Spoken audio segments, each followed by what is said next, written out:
What is flashback in fiction? In fiction, a flashback is a scene set before the main storyline begins. It interrupts the chronological sequence of events to transport readers back in time to pivotal moments in a character's life. Writers utilize this literary device to enhance readers' understanding of current story elements or to provide deeper insight into characters. Whether depicted as a vivid memory or a dream sequence, a flashback, often referred to as an analepsis, serves as a glimpse into early events that are crucial for the narrative. Conversely, a flash forward, also known as a prolepsis, offers a preview or foreshadowing of future developments. In other words, an external flashback is an event that takes place before the first page of your book.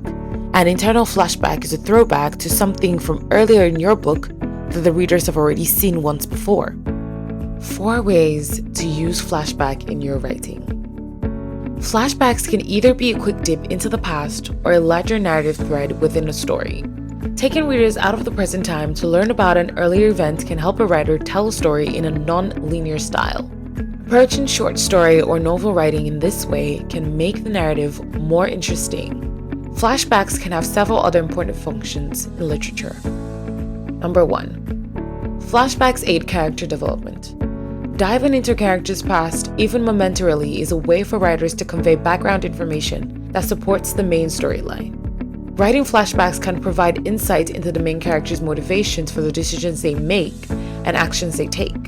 For example, if a character's backstory includes something critical that happened in high school that can explain an event in the present, a writer can create a scenario that triggers a character to recall and reflect upon the memory. Number 2. Flashbacks incorporate different time periods. Everyone has layers of moments in their lives that influence who they are in the present. Following the chronological sequence of a storyline can leave a plot feeling flat. Flashbacks break up this chronological flow of the story, making it more interesting and realistic. Number 3. Flashbacks make readers more connected to the characters. Effective flashbacks provide a deeper insight into who a person is. Maybe a villain thinks back to the parent who abandoned him, a past event that has directly impacted his bad behavior.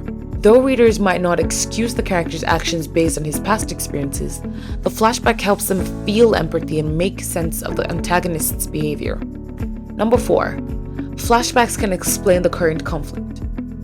Flashing back can help a reader better understand why and how the protagonist got into the situation that's driving the plot and the reasons behind the main conflict. If there is a long history of bad blood between the protagonist and antagonist, a writer can use flashbacks to show readers this history. Examples of flashback in literature: a sight, a sound, a smell, a time, a place. Writers use different stimuli to trigger a flashback. Once they take the reader back in time, they use flashbacks to enlighten them. Here are flashback examples that demonstrate different ways this device can be used in literature. Number 1. Heart of Darkness by Joseph Conrad. In Joseph Conrad's novel, a flashback makes up most of the narrative, creating a story within a story. Sitting on board a small ship on London's Thames River, the crew of Nellie waits for the tide to shift. As the sun sinks below the horizon, the sight triggers a memory for a crew member named Malo, who begins to recall his time as a riverboat captain in the Congo. Number 2. The Great Gatsby by F. Scott Fitzgerald. In my younger and more vulnerable years, my father gave me some advice that I've been turning over in my head ever since. So begins Fitzgerald's novel, The Great Gatsby. He uses a flashback in the first scene of the first chapter to kick off his story. Number 3. Harry Potter by J.K. Rowling. Rowling begins her first Harry Potter book just as Harry turns 11 years old. It's been 10 years since Lord Voldemort murdered his parents and Harry was left with his less than welcoming relatives, the Dursleys. Rowling uses a series of flashbacks to hint at Harry's unique abilities by recounting the strange things that happened to him before the story takes place. For example, when Aunt Petunia makes Harry get a haircut.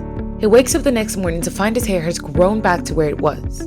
Rowling uses these flashbacks to foreshadow what we soon find out, that Harry has inherited wizarding powers from his parents. Number 4. In Chapter 2 of S.E. Hinton's The Outsiders, the protagonist, narrator, Ponyboy, shares information about his friend Johnny. One of the things he mentions is that Johnny always carries around with him a knife.